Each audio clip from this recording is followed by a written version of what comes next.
All right, let's talk a little bit about the energy stored in an inductor. The easiest way to think about this is that I have P, which is equal to IV always, and the EMF in an inductor is equal to L delta I over delta T. So that tells me P, which is the change in energy over the change in time, is equal to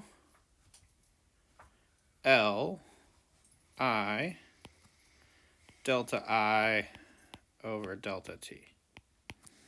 And now you can sort of see that the delta T's can go away, and I end up with delta U, or the energy stored, is equal to Li delta I.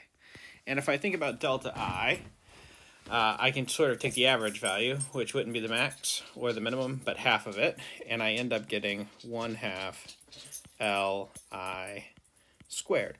Or I could do this in a sort of calculus way where I say that du is equal to Li di and integrate, and I get my 1/2 Li squared that way. Either one is sufficient to understand exactly what's going on. So the energy stored in an inductor is 1/2 Li squared. And that's a useful thing to know as we go on to talk about circuits next. But we can also go a little bit further and we can talk about a inductor that's a toroid, or a donut is sort of an easier way to say that. And we have some equations we know for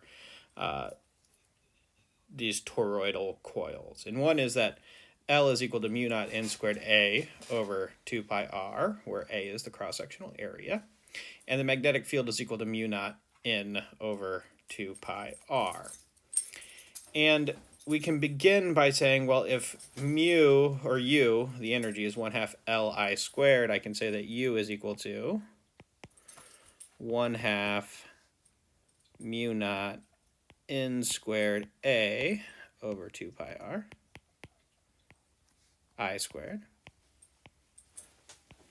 And if I want to talk about the energy density, or the energy per volume, that would be equal to mu naught over A times 2 pi r.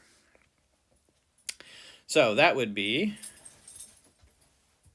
U, which is mu naught n squared A I squared over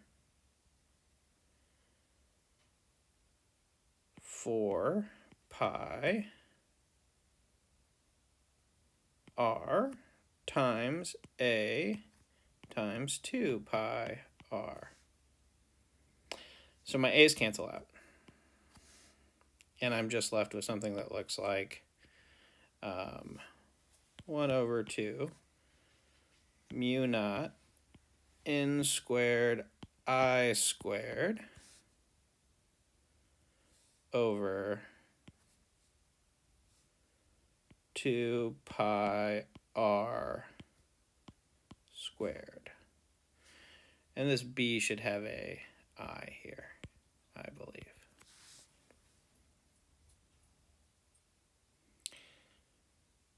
So we have this relationship, 1/2 mu naught n squared I squared over 2 pi r, all of that squared. And our B is mu naught n I over 2 pi r. So B squared would be mu naught times mu naught n squared I squared over 2 pi r squared. And to substitute this relationship from here to here, that means I have 1/2 B squared over mu naught, because I only have a mu naught here and I have a mu naught squared there.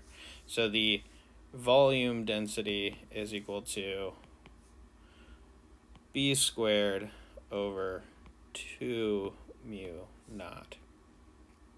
And that gives me my equivalent to the energy stored in the electric field in a capacitor, but here I have the energy stored in a magnetic field in a volume core toroid.